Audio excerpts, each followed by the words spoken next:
In this video, Konstantin explains a few very fascinating and very fundamental things. Firstly, the delusion has been shattered. That's what happened on October 7th. No longer is there a delusion about who Hamas is. He also explains how there are two different worldviews which lead to how we approach people like Hamas. This is very fascinating and will be very enlightening for you. The day that delusions died. When Hamas terrorists crossed over the border with Israel and murdered 1,400 innocent people, they destroyed families and entire communities. They also shattered long-held delusions here in the West. A friend of mine joked that she woke up on October 7th as a liberal and went to bed that evening as a 65-year-old conservative. But it wasn't really a joke, and she wasn't the only one. So what changed?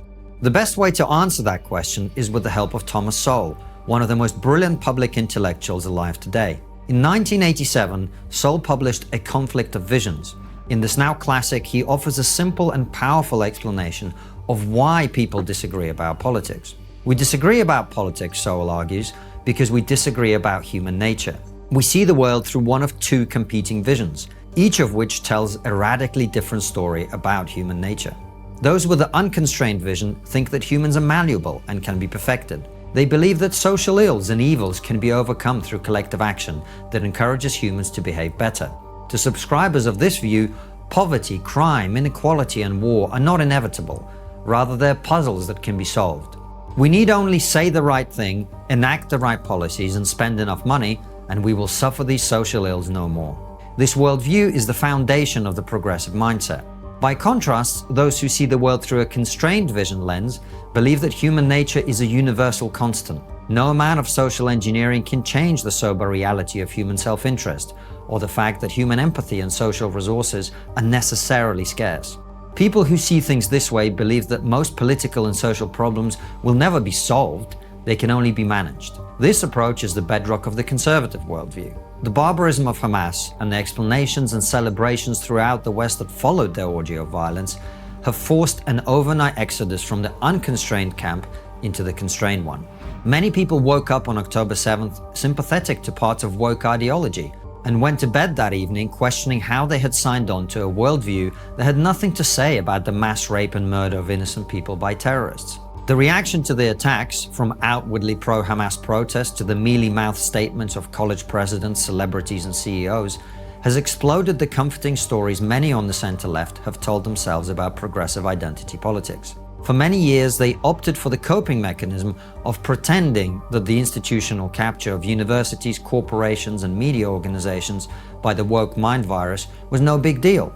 Sure, students shutting down events they disagree with is annoying, they would say, but it's just students doing what students do. October 8th was a wake-up call for those who didn't appreciate that the ideology of the campus has spread to our cities, supercharged by social media. We woke up on October 8th to the clamor of street protests in cities across the West condemning Israel even before any major Israeli response to the attacks.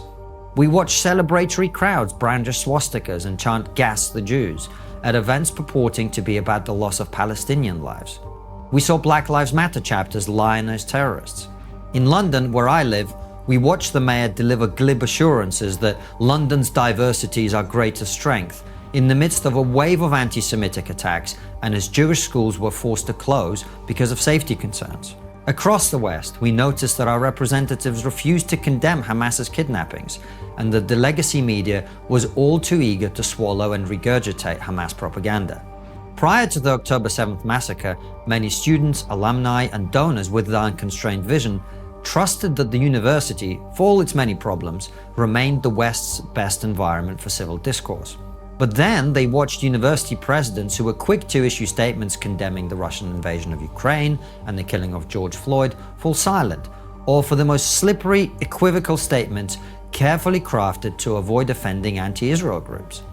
They watched an Israeli at Columbia get beaten with a stick and heard reports about the physical intimidation of students on campuses across the country. They read about dozens of student organizations at Harvard signing a letter holding Israel, quote, entirely responsible for the massacre of Israelis. The events of the last 2 weeks have shattered the illusion that wokeness is about protecting victims and standing up for persecuted minorities. This ideology is and has always been about the one thing many of us have told you it is about for years: power. And after the last 2 weeks, there can be no doubt about how these people will use any power they seize. They will seek to destroy in any way they can those who disagree. This unpleasant conclusion is surprising only if you're still clinging to the unconstrained vision. But if there is any constant in human history, it is that revolutionaries always feel entitled to destroy those who stand in their way. Just as hope about the possibility of peace with jihadis seems suicidally naive, reconciliation with citizens seized by the woke mindset seems a long way off. Nowhere is the shift from the unconstrained to constrained vision starker than on immigration. For decades, both Europe and America basked in an unconstrained vision of immigration. In the US, the melting pot that could integrate the 19th century Germans, Irish Catholics, or Japanese could surely absorb those crossing the southern border. And many of these new arrivals would do jobs Americans didn't want to do. Europe needed immigration to deal with an aging population, with many European countries inviting people from their former colonies to fill labor shortages and skills gaps. But over time, especially from the late 90s onwards, the unconstrained vision ran rampant through media and political elites, and immigration went from being a solution to specific problems to a moral good in its own right. I am myself an immigrant. When I moved to Britain from Russia in 1996, net immigration into Britain ran at 55,000 people a year. Last year, in 2022, net immigration stood at over 600,000 people. Over the past decade, more and more people in America and Europe have quietly shifted towards the constrained view of immigration. The Brexit referendum and the election of Donald Trump were early warning signs of this ongoing transformation. Today we see New York, where nearly 60,000 newly arrived migrants are putting tremendous strain on shelters and city services like healthcare, education, and public transport. The city has already spent over $1 billion to address this crisis, and projections indicate that housing costs alone could exceed $4.3 billion by next summer. Lifelong Democrats in Manhattan tell the New York Times that we have too many people coming in and that Biden could do something more about putting our borders up a little stronger. I mean, we're not here to take in the whole world. We can only do so much, they say. Europeans have learned similar lessons from their own migrant crisis. In Britain, we spend approximately $10 million a day on hotels for people who've come here illegally. We refuse to deport foreign criminals over human rights concerns. You may recall seeing recent media reports about the small Italian island of Lampedusa, whose population quadrupled in a day as large numbers of illegal migrants arrived. We have now learned that a man who recently shot 2 Swedish soccer fans dead in a terror attack in Brussels arrived there illegally via the island in 2011. The man was known to the authorities as a security risk due to his jihadi links, but when his asylum application was rejected in 2020, he was not deported.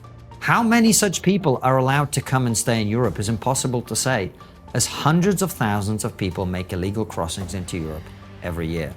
But despite these shocking statistics, the issue of illegal immigration has been impossible to discuss in polite company for decades. No matter how bad the problem became, to raise concerns about it would almost always lead to accusations of bigotry and xenophobia. What we've witnessed over the last 2 weeks, with enormous pro-Hamas rallies in cities like London, Paris, and Washington, D.C., has the potential to change the immigration debate in a decisive way.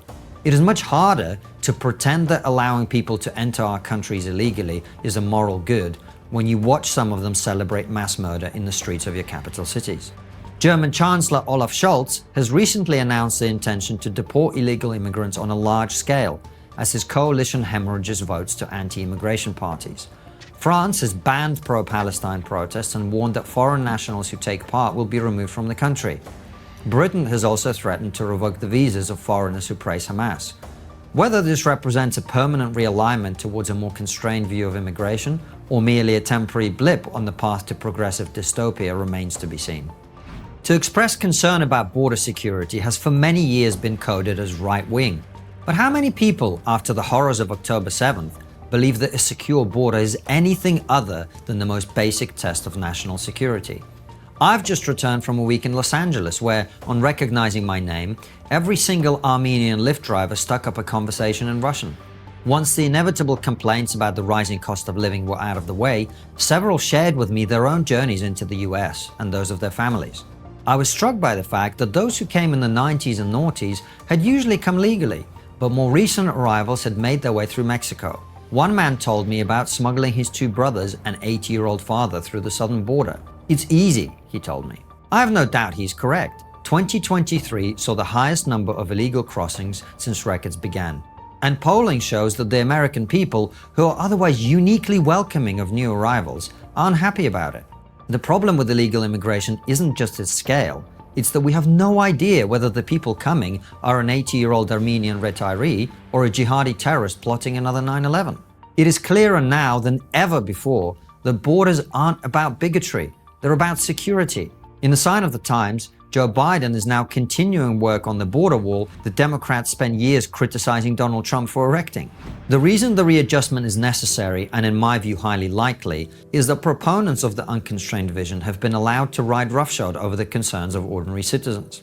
They have used this window of opportunity to implement extraordinarily impractical and outright harmful ideas because they take the unbelievable levels of safety, plenty, and freedom we enjoy in the West for granted.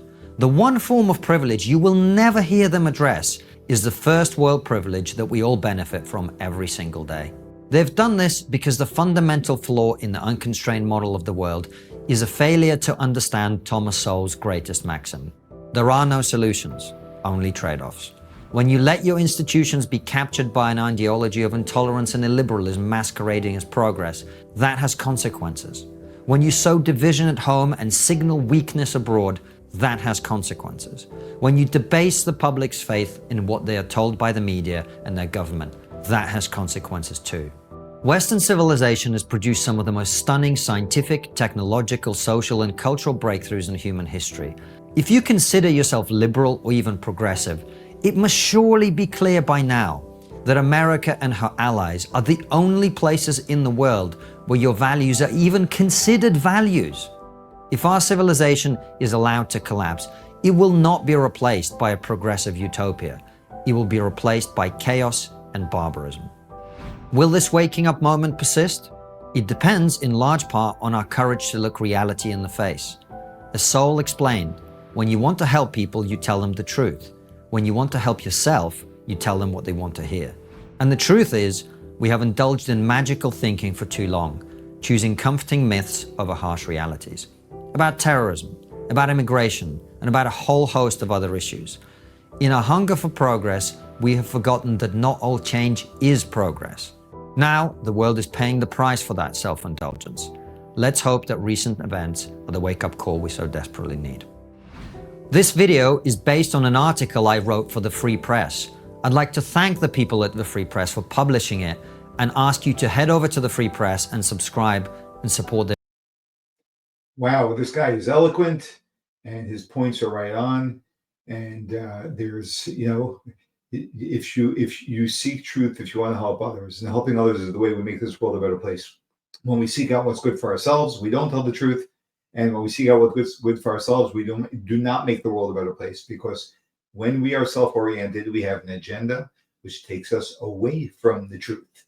And that's why we have to be people who are more committed to the cause, the values that we believe in and know to be true, and not simply to what is going to be expedient and beneficial to myself.